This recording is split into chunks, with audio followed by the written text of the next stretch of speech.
Morning, everyone, and welcome to the Majors and Quinn YouTube channel. Thank you so much for tuning in for this virtual author event. Tonight, we're very pleased to be bringing to you a virtual book launch for local author Tim Brady, and he'll be in conversation with Jack L. High, another Minnesota-based author. And we are so pleased to have them in conversation talking about Tim's new book, Three Ordinary Girls. And all of you watching here have registered for this event, and thank you so much for doing so. For your registration, you're not only watching this event, but you did receive in your email a $5 off coupon code to majorsandquinn.com. So you are welcome to use that at majorsandquinn.com for any purchase. Of course, we highly suggest using it on Three Ordinary Girls, which just came out today. It is a true launch party tonight. It is the first day of the book's life, and we do have it at majorsandquinn.com. I will be dropping a link to that in the chat, so you can go directly there if you're interested. Speaking of the chat, that is also where you should let us know where you're watching from, say hello to Tim and Jack, and we will be taking questions from the audience at the end of the event. So at any point, you can type into the chat, and we may choose your question to answer at the end of the show. I just want to, once again, thank you for supporting an independent bookstore. If you are watching from afar, this is a virtual event coming to you from Majors and Quinn Booksellers, which is an independent bookstore in Minneapolis, Minnesota. So if you are watching from afar and this is your first Majors and Quinn event, thank you so much and welcome. I'm just going to briefly introduce our two speakers tonight before I turn it over to them for a conversation, brief presentation and reading, and then we'll move on to the Q&A. So, speaking today, we have Tim Brady, the author of several highly praised and researched works of nonfiction and history, which includes tonight's title. And he also helped to develop the Peabody Award-winning series Liberty, the American Revolution for PBS, and co-wrote Minnesota, A History of the Land, which won a regional Emmy for documentary writing. He's a graduate of the University of Wisconsin and the University of Iowa Writers Workshop. For years, he has written on the history of the University of Minnesota for the U of M's Alumni Magazine, and he also writes for several other university and college alumni magazines. Thank you for being here tonight, Tim. And in conversation with Tim, we have another local history writer. Jack L. High is the author of many popular history books, including The Lost Brothers, A Family's Decades-Long Search, a former president of the American Society of Journalists and Authors and board chair of the Loft Literary Center. He wrote the Long Lost podcast and publishes the Damn History newsletter for readers and writers of popular history. Jack and Tim, thank you so much for being here. And I will be back at the end of the show to take questions. Thanks, everyone. Thanks, Annie. Well, Tim, first of all, congratulations, because the launch date of a book is a golden date in the heart of any book author. It's been a very nerve-wracking golden day, I will say. I think it always is, but it's ultimately a pleasure to have this day and to have a book come out, and I in years to come I will no doubt cherish this day. How are you this evening, Jack? I'm doing fine. I don't have a book coming out today, so you should have one handy just to distinguish one aging history narrative writer from another. We could prop them up in front of us so people knew who when we were speaking. Now, I did think of a punchline for that joke. How do you distinguish one aging narrative history writer from another? And it is, one will speak in footnotes and the other will speak in endnotes. That's pretty good for a 7-minute punchline joke. Given 7 minutes to do a punchline for my setup. Thank you, Jack. Jack and I are old friends. We've been colleagues and for too long to say at this point, but we've known each other for many years, and I really appreciate his friendship, and I really appreciate him coming on and talking about this book with me. We did it for the last book I had too, and we thought it went pretty well. So we're giving it another go. It is my pleasure. Yeah. I'll do it for the next one too. All right. I think I'm going to begin by sort of introducing the book a little bit, and then Jack will come back on and we'll discuss the various facets of putting it together and the story, and we'll have a nice chat about the book afterwards, and then there'll be questions from the audience too. So I'm going to just kind of take over for a little while at this point and give a description of the book. It's called Three Ordinary Girls, and it's the story of three young women who became fighters in the Dutch resistance after the German invasion of the Netherlands in May 1940. I call them ordinary with sort of ironic quotes. I don't mean that they weren't individual, that they didn't have their own unique characteristics, their quirks, their likes and dislikes.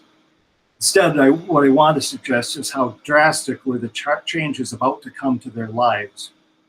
In a matter of months, these young women, whose daily lives were typical for young people in North Holland at the start of the German occupation, were about to become integral members of the Dutch resistance and ultimately assassins. They would begin to risk everything that they loved and cherished in their lives. They would soon be risking their freedom, their families, their very lives for causes that had been largely theoretical to them just a few months earlier.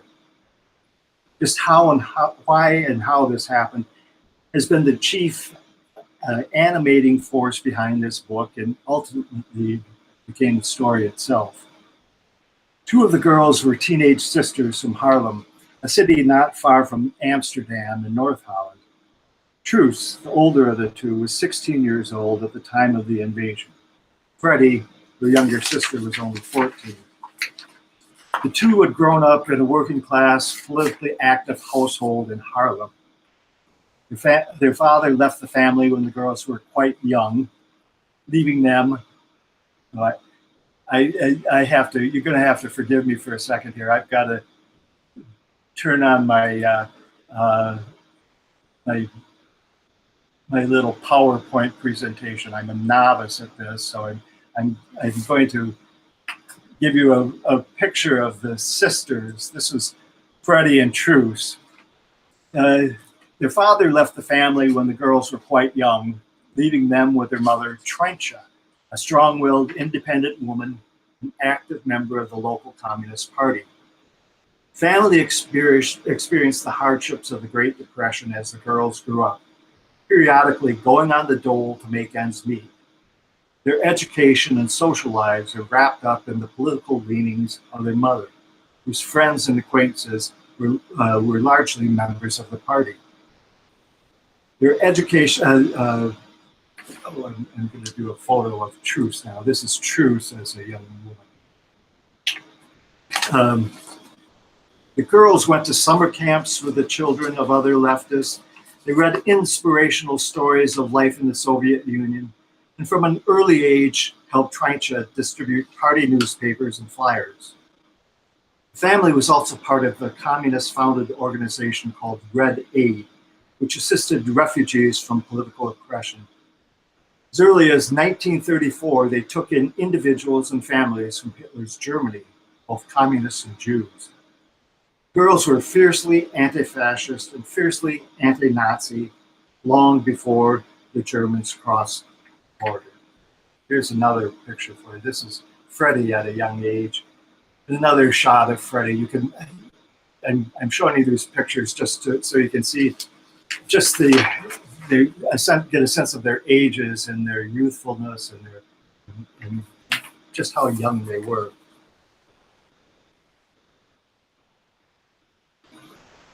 The third ordinary girl, Hannie Schaft, was born in 1920, which made her a few years older than the sisters. She too was raised in Haarlem, but had no connections with the Overstegen family prior to the war. Her parents were Peter and Afja Schaft. Peter was a teacher at an academy in the city, and like the Overseeans, had a strong attraction to socialist politics. He wrote occasional essays and articles for Dutch socialist newspapers. The Schaafs had an older daughter, Annie, who died during an outbreak of diphtheria. Annie is on the right, beneath her father's right shoulder. Annie is the smaller child in between.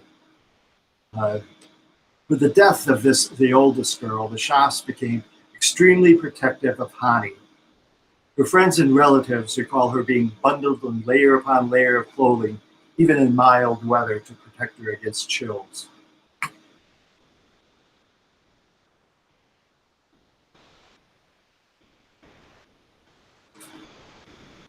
Hani's most distinguishing feature was a flowing head of red hair. It made her conspicuous among her schoolmates, and she was both teased and admired for the mane. Red hair would distinguish her for all her days, even to the Nazis who would one day pursue her as the girl with the red hair. Annie was a good student with a particular interest, like her father, in progressive history. When it came time to go off to college, she chose to attend the University of Amsterdam to study law. In Amsterdam, she met new friends and almost immediately began to feel a sense of freedom beyond her parents' helicoptering style. She soon moved into an apartment, helped found a club of politically minded female friends, including two Jewish girls who quickly became her closest acquaintances. She volunteered to collect donations for refugees from the Civil War in Spain. And when Germany invaded Poland in the fall of 1939, she sent Red Cross parcels to Polish soldiers captured by the invaders. Oops. When the Germans arrived in the Netherlands in 1940, the Dutch were ill prepared for the invasion.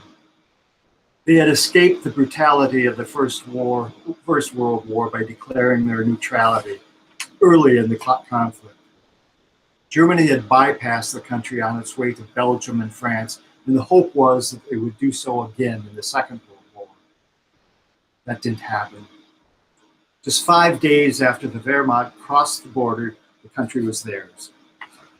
The Queen and the cabinet of the Dutch Republic fled to London. The army surrendered, and in a final act of brutality, the Germans bombed the city of Rotterdam. The Dutch failed to sign the terms of their surrender quickly enough. This is a before and after picture of Rotterdam. You get the sense of the complete destruction. It was a devastating attack for the city, and psychologically both for Dutch and interestingly enough for the people of England who were about to experience the air war over London. You get a sense of, they had a sense looking at Rotterdam of what might be in their might be coming their way. The Germans quickly established an occupying government in the Netherlands headed by a bland Nazi bureaucrat named Arthur Seyss-Inquart. The Nazis tried to put a friendly face on the occupation at the start, expressing the hope that their Dutch cousins would come to see the wisdom of the fascist governance. Soon enough, however, the oppressions of the new regime were revealed, beginning as it usually did with the Nazis, with restrictions on the Jewish population of the Netherlands. Bans on Jews holding any public office became bans on Jews in restaurants, movie theaters, and public parks. The registry of Jews followed, and soon after, rough groups of native Dutch fascists began to bully and intimidate Jews in the streets. Inevitably, there was a murderous fight, and one of the fascists was killed in a melee. He was immediately turned into a martyr by the occupiers, who cordoned off the Jewish sector of Amsterdam, rounded up some 425 likely Jewish suspects, and sent them off to concentration camps. The treatment of its Jewish citizenry genuinely shocked the Dutch people, which had obviously known of the Gestapo treatment of Jews in Germany and Eastern Europe, but somehow assumed they wouldn't be so murderous to Dutch Jews. To protest what was being done, communist laborers organized a strike in February 1941, which would have the distinction of being the only strike in a German-occupied country prompted by the treatment of Jews. The response of the Reich was predictable. Mass arrests, roundups to the camps, and executions followed. The uprising was quickly quelled, and the general populace returned to a deeply intimidated calm. For some, however, including the three ordinary girls, these anxious actions prompted an altogether different response. It wasn't immediate. They didn't all at once decide to tuck pistols into their overcoats and go looking for SS officers, but in time they would join a growing resistance. They would steal ID documents from the pockets of German soldiers. They would continue to distribute banned newspapers. They would bicycle around North Holland, spying on the construction of German batteries and missile sites. They would distinguish themselves as Red Cross nurses to help transport Jewish refugee children from harm's way to safe locations. They would transport weapons between resistance cells. They would place bombs at power plants and sabotage German trains trying to pilfer Dutch belongings from Holland to Germany. And they would actually fall in love. Ultimately, they would lay in wait as potential Nazi targets came into range, and they would pedal their bicycles after them and shoot to kill both German soldiers and Dutch collaborators who were deemed traitors to the country. I'll show you a few photos of this is a shot of Truce on the left and Hani on the right. This is how they would go out. Truce often dressed as a boy, and they played a young man, and they would play lovers. They would ride together on a bicycle. They would out scouting and spying. They would go as a couple. This is bicycles. Anyone who's been to the Netherlands knows how important bicycles are to the life in the Netherlands. And fixing bicycles was a common theme of the stories of the war. The rubber tires, of course, were few and far between. They wound up in many cases just riding on the rims of their bicycles. This is the love interest of Jan Bonenkamp. I'm not going to go too much into the details of the love at this moment, because I'd like you to pick up the book and find out. But you can tell he was a handsome young resistance fighter, and you can see the possibilities of attraction. And here's one of the assassinations, the aftermath of one of the assassinations.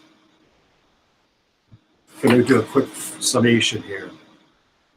The last item, the assassinations that these girls performed, should stand out as a measure of how far they went in resistance efforts. In Western Europe during World War II, millions of women, in one way or another, participated in acts of resistance against the Nazis on a daily basis. But the number of women, let alone teenagers, who actually picked up weapons and fired them at the enemy was just a fraction of a fraction. 3 girls,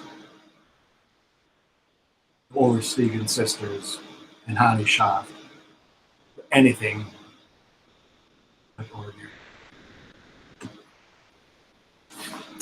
going to read a quick passage from my book. There was one other figure that I wanted to show you. This is Franz Vanderbilt, who was the head of the resistance cell that the girls joined in Harlem. This passage is about the girls' introduction to him in the cell. Like most sisters, Truce and Freddie did not always get along. Truce, as the older of the two, was more assertive and dictatorial, and felt she was entitled to boss Freddie around. Freddie, on the other hand, was eager to display her independence. She'd grown up into a pretty young woman with soft curls in her hair, a dimpled chin, and a smile that was both mischievous and fetching. She moved with the lightness of a dancer and flitted about Harlem like a sprite on a bicycle. Truce was more of a tomboy than her younger sister, particularly when she put her hair up under a cap to bite. Her mannerisms were like a guy. She would sit with her knees apart, taking more than her share of space on the couch. Freddie's legs were always carefully crossed and looked intrusive. The truth was that Freddie could be an annoying little sister, a bit of a tag-along, and more than willing to let Truce take the lead when it suited her, the better to carpet her decisions later. And Truce could be a bit of a bully with the casual arrogance of a big sister. But they were generally worked well together, and they were of a similar mind when Franz Vanderbilt showed up at their front door, tall and slim, and wearing a fedora and long wool coat over a jacket and tie. They both could appreciate his movie star looks. It was Trincha who went to the door at his knock. She knew who he was through her party connections and immediately let him in.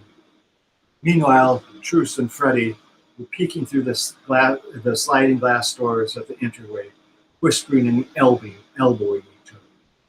They tried to be cool when their mother opened the doors and introduced him to her daughters. Franz was quite formal, taking off his hat and shaking first Truce's hand and then Freddie's. He introduced himself, and much to Truce's chagrin, she didn't want to seem déplacé, sat in the lumpiest chair in their living room. She and Freddie were surprised when their mother excused herself and left the girls alone with their gifts. The reasons quickly became apparent when Franz announced the purpose of his visit. Franz was putting together a resistance group in Harlem and had heard from members of the party that Truce and Freddie were intrepid activists in the movement. What he had in mind was a lot more subversive, a lot more violent, and a lot more dangerous than anything they had been doing before. Their tasks would include acts of sabotage and the use of weapons. He mentioned the Russian partisans as an example of the sort of organization that he had in mind. The first rule of the group would be that they could not breathe a word about it, what they were doing to anyone, not even to their mother. In the Soviet Union, women and girls had been fighting the Germans since the invasion began. The Huns typically underestimated women, and the last thing they expected was for young women to be fighters, which would make Truce and Freddie especially valuable to the Dutch cause. Truce and Freddie might be called upon to blow up bridges and trains. They would have to learn how to use a pistol, throw grenades, and detonate bombs. As Franz lit a cigarette and fixed the girls with a sobering stare, he asked, "Do you think you could shoot someone?" It was an extraordinary question to put to two teenage girls. Then again, with Holland occupied by a foreign nation, the streets filled with black-shirted thugs and helmeted Germans roaring around on motorcycles in sidecars, these were hardly ordinary times. Freddie was first to respond. "I've never done that before," she blurted out, which was obvious. Truce was more circumspect, genuinely considering the question as if she had been mulling over the possibility for a long time. In fact, both of the Oversteegen sisters had been reared on the fringes of radical political behavior. They had been part of their mother and father's political lifestyle from infancy. She thought about the day earlier that year when she and her friend Ari were being followed If she had a weapon and they were had been apprehended by the man in the shadows, what would she have done? Would she have been able to pull a trigger? Yes, she told Franz. She thought she could kill a real fascist, a swine who takes people from their homes to have them executed. But she hesitated over other possibilities. Not all German soldiers were Nazis, after all. Franz assured her crisply that in his resistance groups, they would make certain that any executions would be Gestapo or blatant traitors. There would be no mistakes. He mentioned the Guzens, the first Dutch resistance group. He said that they had been betrayed from within, that there might be circumstances when the girls would be asked to take action against one of their fellow Dutch citizens, a traitor to the cause. Would they do that? As for the idea that not all Germans were bad, Franz was almost contemptuous. The Nazis controlled Germany and they had invaded Holland. They actually thought they were being kind to the Dutch. What was to come would only get worse. They would cut back on liberties. They would reduce food and clothing. They would take everything that wasn't nailed down. The interview came to an end when Franz stood up. The sound of shuffling chairs brought Treinscher back to the living room. Acting formal again, Franz tipped his hat and bid the girl's mother adieu. Truce and Freddie walked him to the door, where he whispered that he'd need their answer in 2 days. He added an ominous note. Once they were in the group, there would be no turning back.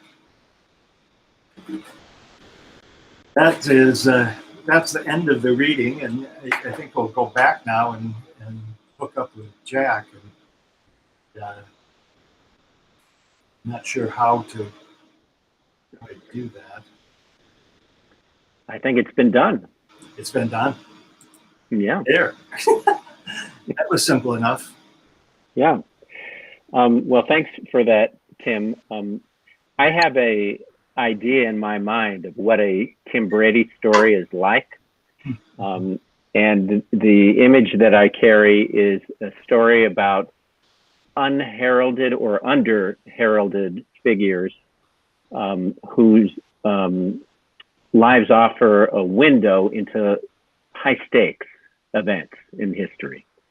And I'm curious whether you think that's accurate, first of all, but also what draws you to a story in general, and in particular, what drew you to this story?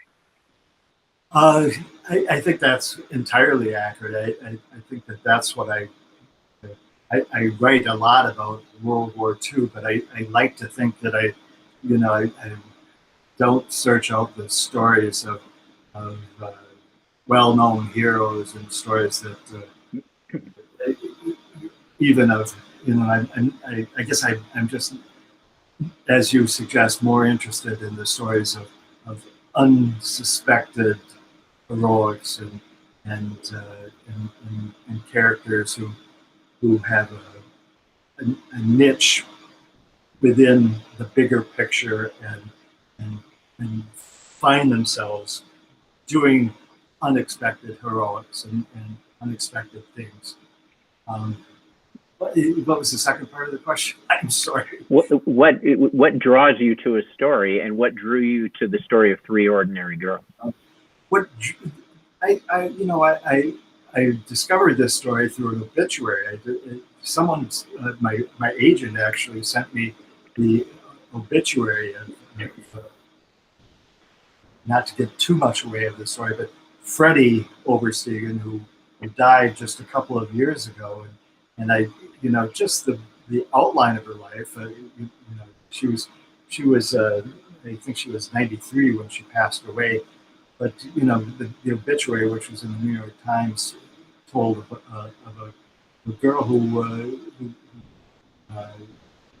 worked for the Dutch resistance, or was a part of the Dutch resistance, and actually worked as an assassin for the Dutch resistance. I just thought that was remarkable.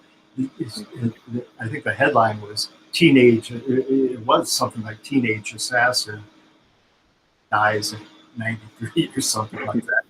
And it immediately grabbed me, and I thought, oh, this is a story that I would like to pursue. Mm-hmm. I'm surprised to hear that that obituary appeared in an American newspaper, because the story of these three young women doesn't seem to be very well known in the U.S. Why do you think that is? Well, I think the Dutch resistance and the Dutch story of World War II is, with the exception of Anne Frank, is not known in this country to any great extent. And I think it was just the quirks of the fighting in the war that had much to do with that.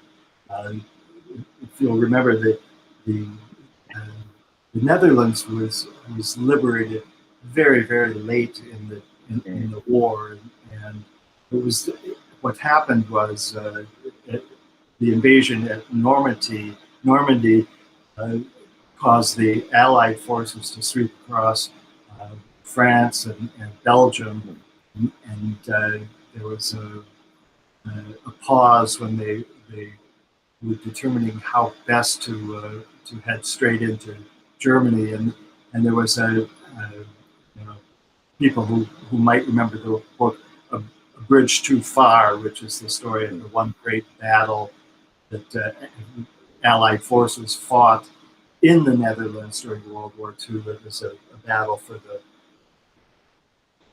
centered on the city of Arnhem in east central uh, Holland. Um, it was ultimately a defeat for the Allies, and so the Allies uh, continued to head towards Berlin by different routes, and they simply bypassed the Netherlands as they swept through Europe. So it wasn't until early May 1945, after the worst year of the war for the people of the Netherlands in 1945, that they were liberated, and they were ultimately liberated by Canadian troops. All of this kind of put the Netherlands, the story of the Netherlands, and the stories of Netherlands resistance and whatnot, and sort of in the back burner, as opposed to the story of French resistance, the story of the Allied forces sweeping through France after Normandy. Mm-hmm. Could you tell us a little bit about this small city, Haarlem, where so much of the book takes place, and why this might have been fertile ground for the events that you wrote about? Haarlem it's not a small town. There's probably, I think, probably maybe 100,000 people, but it's just outside of Amsterdam, just to the west of Amsterdam, by about 20 minutes, both by bicycle and train. And it's an old city, though. It's a medieval city, founded probably around year 1000 AD, and it has a very long and interesting history. It felt the effects of the Protestant and Catholic wars of the 16th and 17th century, and it was home to Dutch master painters. Frans Hals was a famous Dutch master. Was from Haarlem, and there's a huge church that sits in the part of the what's called the Groot Markt in downtown Haarlem. The church is called the Groot Kerk, which is a great church, great market, and it's all cobblestone. It's very tight row houses. It's a beautiful little town, and it's also was a very big part of the. I don't know if the people will remember, but there was a book called Tulip Mania that came out a few years ago and was quite popular, and it described the tulip bulb market, which exploded in Holland and the Netherlands in the early 17th century, and helped the Netherlands explode both as a European market and as a cultural center. And Haarlem was there. Haarlem was in tulip country. If you go out there outside of Haarlem today, you'll see many tulip fields, beautifully. It is. I should add, it's also it's a touristy kind of town. It gets a lot of people from Amsterdam's weekending in Haarlem. Haarlem is not far from the beaches on the North Sea, and so it's an interesting town, and it's also a place like many Dutch cities with a lot of little courtyards hidden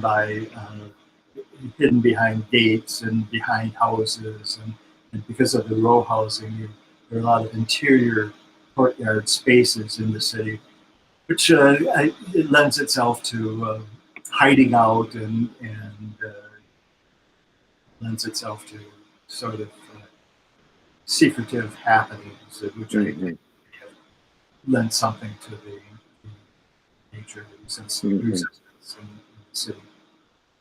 What were the risks for these three young women and other Dutch resistance fighters?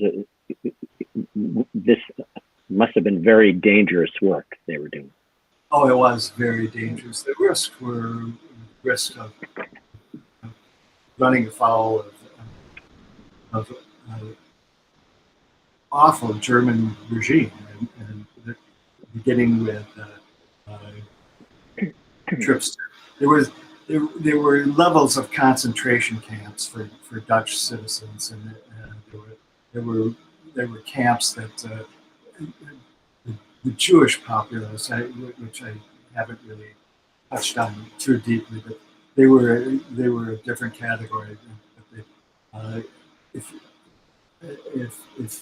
for Dutch citizens, there were concentration camps and imprisonment and execution if we were caught doing some of the things that they were doing, the more violent things that they were doing.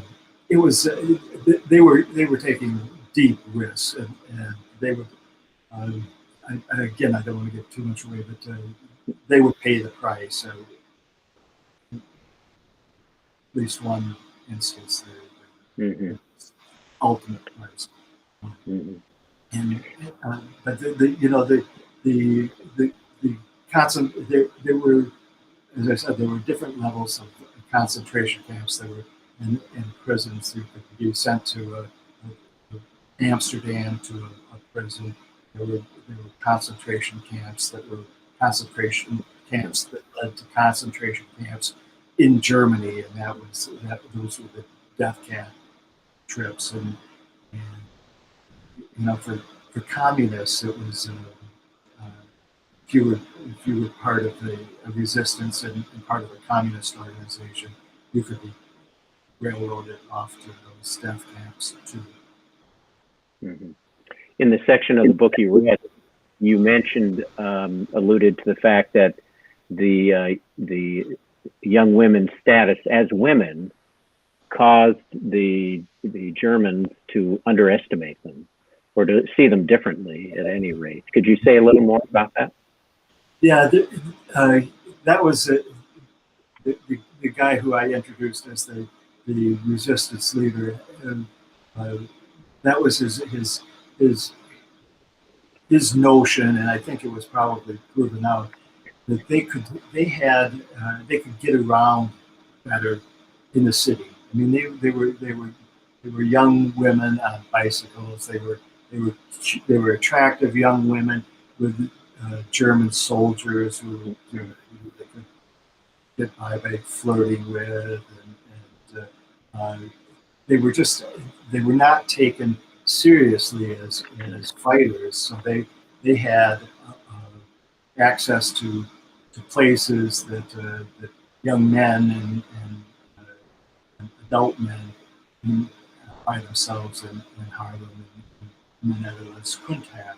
So it was didn't have. So it was they were just seen as people with greater access, greater freedoms, less of, and because they were less of threat, physical threat to the Germans and to the police. I should, the occupation of Holland was sort of a joint project between local Dutch police who were tied to fascist interests and German police forces. And so it was both within the Dutch native Dutch population. The Dutch fascists were called NRBs. They were part of that was the initials of the Dutch fascists. When we spoke earlier, you mentioned a Dutch TV interview that influenced you or moved you in a way. Could you talk about that? It's probably obvious by the way I stumbled through the pronunciation of some of the Dutch names in my piece.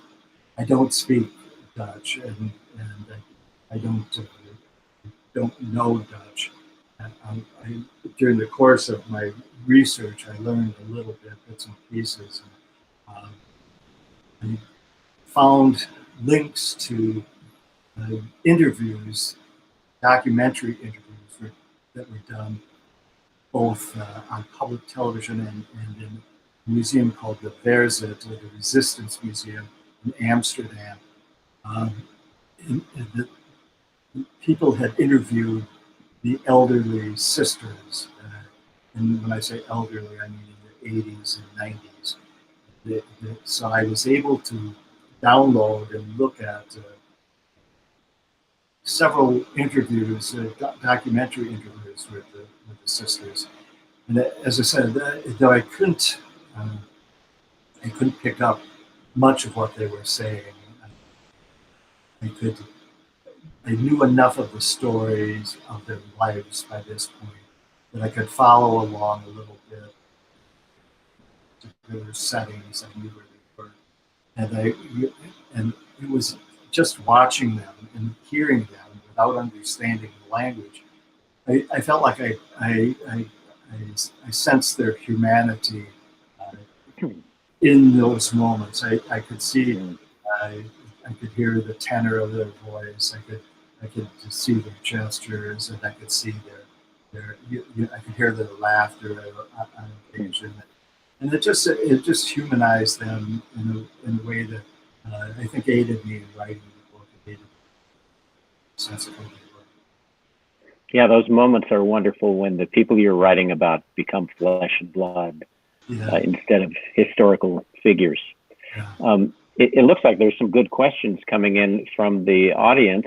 I just have one quick question remaining I'd like to ask you before that. And I know you began as a fiction writer. Annie mentioned that you attended the University of Iowa Writers Workshop. And I'm curious how your background as a fiction writer helps you write this kind of narrative history. Does it help? I think my time at Iowa, I think I mentioned this to you, Jack, before. When I was at Iowa, I wrote a novel that got sent out to various publishing houses and turned down by all of them, and the criticisms were generally the same, that I had a nice writing style, but I had trouble organizing it into a sensible narrative, which is kind of ironic. But I also, if going back to my resume, you'll note that I spent some time working in documentary television. And I think when I was working in documentary television, I suddenly learned the structures of coming to a close and making dramatic arcs and actually kind of true narratives together. So it was a combination of those early days where I felt like I was a pure writer, and in later days learning the structures of storytelling that helped me learn how to put it together. And as you and I have talked, history is a very good means for me, and I think for you, to do that, to tell a story and a narrative story with familiar storyline structures. Well, I have to say that Three Ordinary Girls unspools is a completely engrossing story. So it's hard for me to imagine that the criticism of your novel was that that the story itself was ungraspable or something like that in some way. It's a little late for that now, Jack. I appreciate the. Well, I don't want you to go back to fiction. I also have to give large credit. I couldn't. One of my principal sources for this book was a memoir of Truth's overseer, and her story was crucial for my story and providing me a means to tell the story. So just to give props to not only to her life and heroics, but to the memoir she wrote. Well, maybe now we should move to the questions that have come up in the comments section. Shall I just get into some of those, or Annie, would you like to do that? No, I think you've got them, and we've got some really good ones. So I'll let you take it away, Jack. I just wanted to remind people that if you haven't gotten your question in, now would probably be the time to do it, because we already have some really good ones here. And thank you so much again for watching. Okay, I'm going to just go in order, in the order they've come in. Were any of these young women arrested? This is from Glenn and Maria. Yes, and again, I don't want to give anything away because I think it's. But yes, they were. And as I hinted a bit earlier, one of them had a very tough go of it, to say the least. Okay. And from Deborah, did you go to the Netherlands as research for the book? Yes, I had never been before, but I went with my wife and my daughter, and we spent about 2.5 weeks over there, and we spent a few days in Amsterdam and then several days in I fell in love with the country. It's a great place, and people have been very generous. I've done a lot of long distance contacts with research institutions, and I mentioned the museum, which was very helpful. Did you find that the three women are well remembered there? Yeah, Hani Shaft, and I feel like I'm pulling my punches here because Hani Shaft is in some ways is in Dutch circles. She's the figure that is remembered most. I alluded to the girl with the red hair. There was a movie done about Hani Shaft. There was a book called The Girl with the Red Hair. That was focused on the life of Hani Shaft, and there was also a movie with that same title. And so her story, in particular, was well known to the Dutch people. I think in later years, meaning more towards the current time, the sisters have gotten their share of fame too, and in part of it's because they lived long. blameless lives. Mm-hmm. From Sam is the question: how did the Dutch resistance compare in composition with resistance movements in other Nazi-occupied countries, where politically, culturally, other ways? That's a tough question. And the fact that it's coming from Sam, my son, doesn't make it any less any less tough. But I'll try to answer it. I think that the Dutch resistance was it started out more slowly than other resistance movements, in part because I mentioned that the Germans started out trying to sweet talk the Dutch, their cousins, the Dutch, and there was a sense that this is bad, but it's not going to be all that bad. They are right across the border from us, and so the resistance was slow to start in the Netherlands, and I think in France there was almost immediate resistance movement going on, and I think, and and in other countries, the overwhelming, and I shouldn't speak as an expert in any other resistance movements, but the the the nature of the German attacks in those countries in many ways precipitated the sort of resistance movements that would evolve. And here's another. Let me talk about one more distinction of Dutch resistance. The Netherlands are a very small country, and they have no mountains. They have no.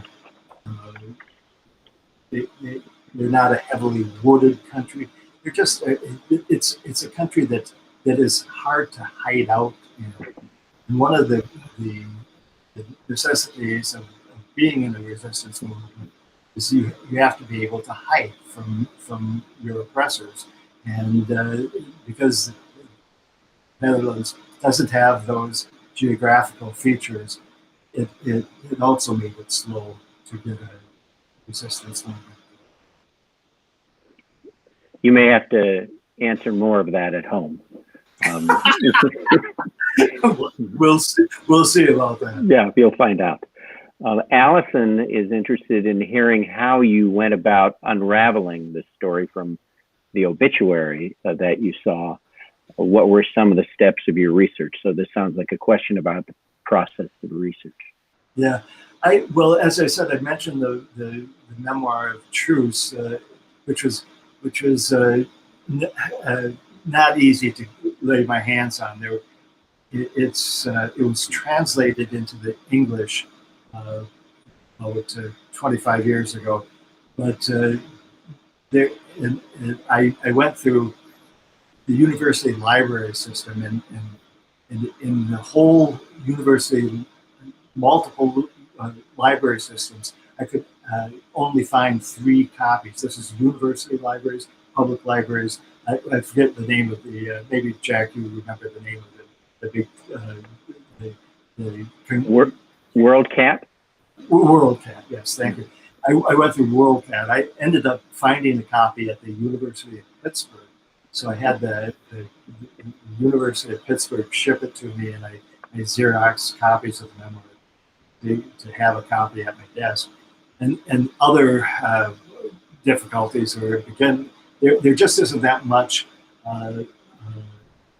Dutch literature and publishing done with English translations, and so many of the recent Dutch histories that have been on World War II, that have been done on World War II, were not translated. So I did a lot of Google translating, which anyone who's worked with Google Translate knows that it's a haphazard sort of thing. You have to you have to make an image, and then you have to translate the image, and what comes out is not always the crispest translation that defines. But I became comfortable with looking for the content within a translation, and accepting that I wasn't getting what I wasn't when they did a translation, I wasn't going to get literature, but I was going to get a sense of story and a sense of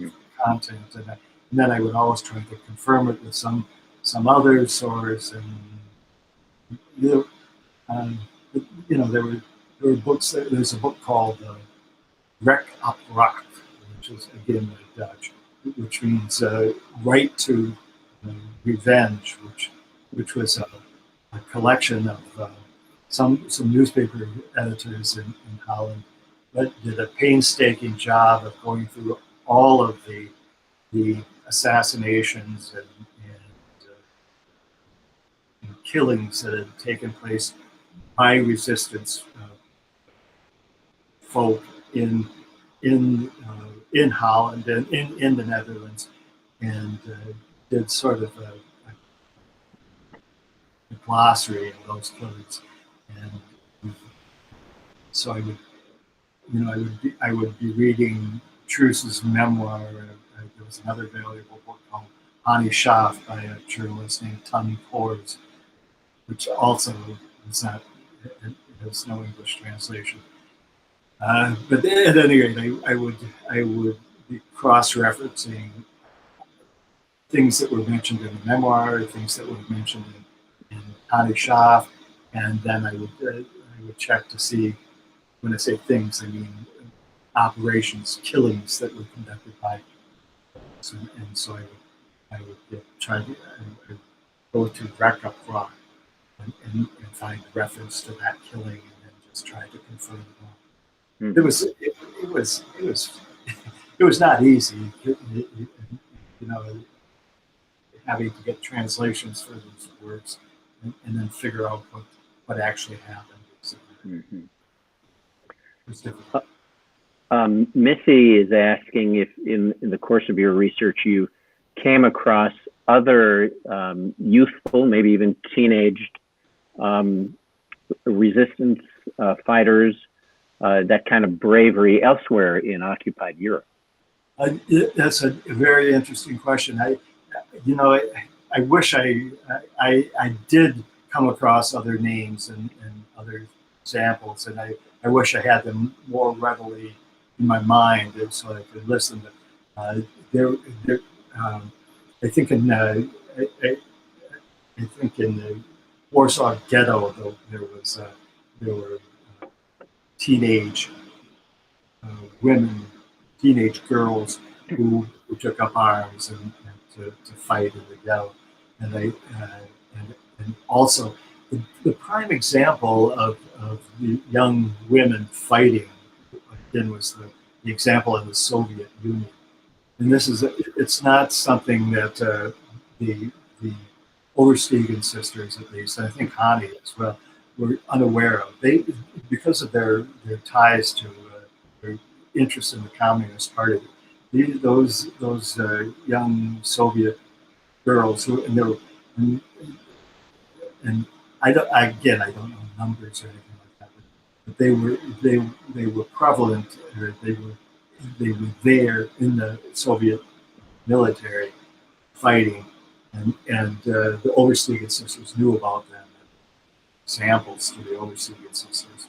That was the communist example. Mm-hmm.